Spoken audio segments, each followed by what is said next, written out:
This channel does not promote any violent, harmful, or illegal activities. All content provided by this channel is meant for an educational purpose only. ফারাক্কায় BDO অফিসে তাণ্ডবে অবশেষে কড়া commission. এবার তৃণমূল বিধায়ক মনিরুল ইসলামের বিরুদ্ধে এফআইআর এর নির্দেশ।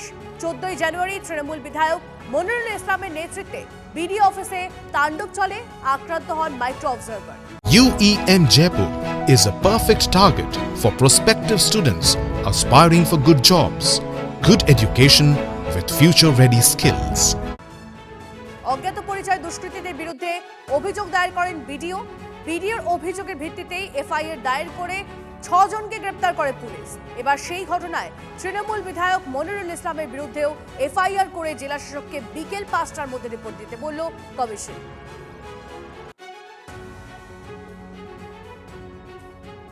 কৌশিক আমাদের প্রতিনিধি আমাদের সঙ্গে রয়েছে, কৌশিকের সঙ্গে কথা বলবো। কৌশিক, গতকাল যখন তোমার সঙ্গে এই বিষয়টা নিয়ে কথা হচ্ছিল তখন প্রশ্ন ছিল যে জেলা শাসকের ভূমিকা কি এখানে? জেলা শাসকের সঙ্গে কথা বলা সম্ভব হয়েছে? তিনি কি এফআইআর করলেন?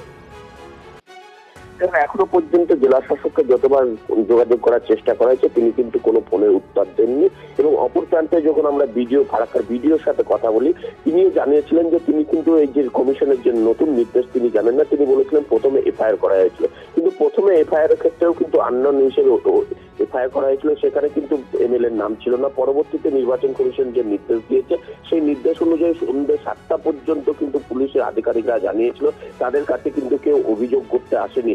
অর্থাৎ এই বিষয়টা বিধায়কের বিরুদ্ধে আদৌ কেস হয়েছে কিনা সেটা এখনো পর্যন্ত স্পষ্ট নয়।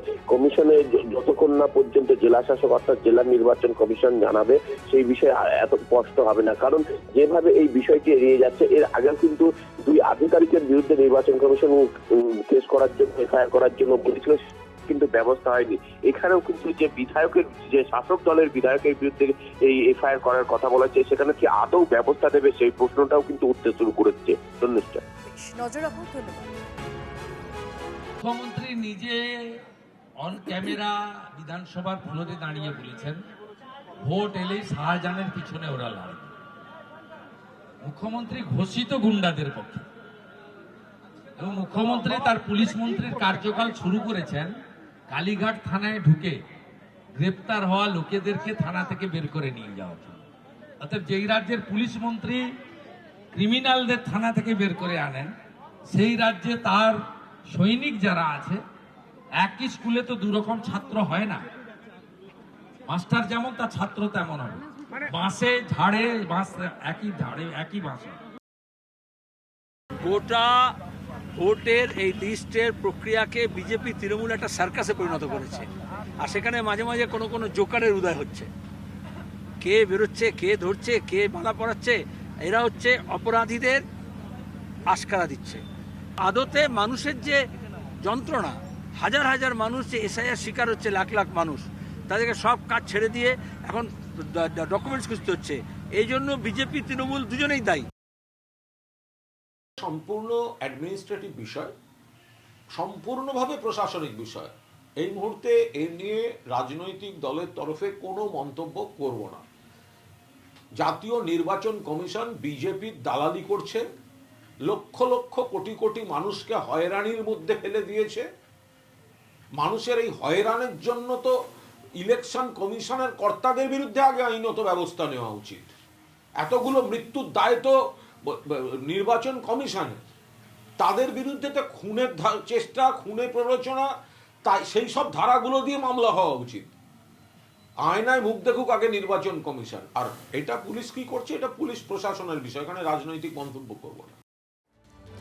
এদিকে যে তৃণমূল বিধায়কের বিরুদ্ধে এফআইআর করার নির্দেশ, তার কি বক্তব্য? টিভি9 বাংলাকে কি প্রতিক্রিয়া দিল সে শোনাবো। আমার জানা নেই, আমি কি বলবো। আইনের পথে চলবে, বিচার ব্যবস্থা সবার জন্য খোলা আছে।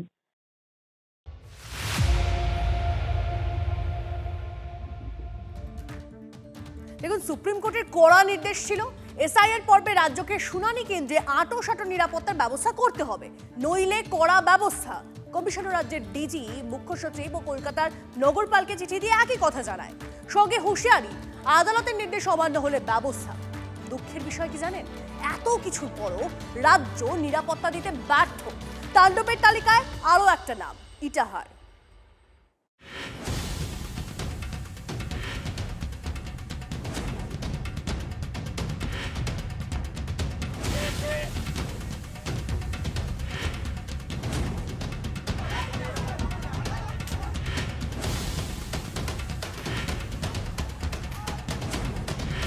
সুপ্রিম কোর্টের নির্দেশের আগে হোক বা পরে ছবিতে কোনো বদল নেই। ভাইরাসের মতো ছড়াচ্ছে হিয়ারিং হয়রানির নামে তাণ্ডব। নির্বাচন কমিশন রাজ্যকে চিঠি লিখে কড়া বার্তা দিয়েছিল বুধবার, আর এটা বৃহস্পতিবারের ছবি। এবার ইটাহার। ফারাক্কায় বিধায়ক দাঁড়িয়ে থেকে বিডিও অফিসে ভাঙচুর করালেন। ইটাহারের ঘটনাতেও উস্কানির অভিযোগটা তৃণমূল বিধায়ক ও তৃণমূলের সংখ্যালঘু সেলের নেতা মোশাররফ হোসেনের বিরুদ্ধে। এসআইআর আতঙ্কে এক ব্যক্তির মৃত্যুর অভিযোগ সামনে রেখে হাওয়া গরমটা বিধায়কই করলেন। বিজেপি পার্টি, নির্বাচন কমিশন দানব, ভয়ঙ্কর দানব। এরা, আমি আগেই বলেছিলাম, এদের লাশ দরকার, লাশ চাই। ঘটনা সামনে আসতেই আসরে নেমেছে নির্বাচন কমিশন। কিন্তু রাজ্য প্রশাসন করছেটা কি? কেন নিরাপত্তা দিতে ব্যর্থ প্রশাসন? যে পুলিশ ট্রেন থেকে আসা কর্মীদের টেনে নামাতে পারে, চাকরির দাবিতে আসা শিক্ষকদের চ্যাংদোলা করে তুলতে পারে, বিরোধীদের মিছিল দেখলে দুর্গ তৈরি করতে পারে, তারাই এসআইআরে এমন গুটিয়ে বসে আছে কেন? ভয়ঙ্কর ভিডিও ফুটেজ আমার কাছে আছে, তার মোবাইল ভাঙা হয়েছে, তিনি হাউ হাউ করে কাঁদছেন, একজন WBCS অফিসার। এরা সুপ্রিম কোর্টকে মানে না। সঠিকভাবে প্রধানমন্ত্রী বলে গেছেন এখানে জঙ্গলরাজ নয়, মহা জঙ্গলরাজ চলছে। ফারাক্কায় বিডিও অফিসে ভাঙচুরের ঘটনায় যাদের গ্রেফতার করা হয়েছিল তারা জামিনে মুক্তি পাওয়ার পর ফুলে মালায় সংবর্ধনা দেওয়া হয়েছে। এটাই কি যথেষ্ট নয় শাসক দলের মনোভাব স্পষ্ট করার জন্য? সুপ্রিম কোর্টের নির্দেশের পরও যদি নির্বাচন কমিশন তাদের অ্যাটিটিউড না বদল করে, তারা যদি হ্যারাসমেন্ট চালিয়ে যায়, তো মানুষের ক্ষোভ তৈরি হচ্ছে। এখন আপনারা মুখ বুজে সহ্য করুন, প্রতিবাদ তো মমতা বন্দ্যোপাধ্যায় করছেন। আদালত করা, নির্বাচন কমিশন করা, শুধু রাজ্য প্রশাসন আইন শৃঙ্খলা রক্ষায় আর করা হতে পারছে না। বিক্ষোভের নামে তাণ্ডব চলছে তো চলছেই। উত্তর দিনাজপুর থেকে বিশ্বরূপ বিশ্বাসের রিপোর্ট, TV9 বাংলা।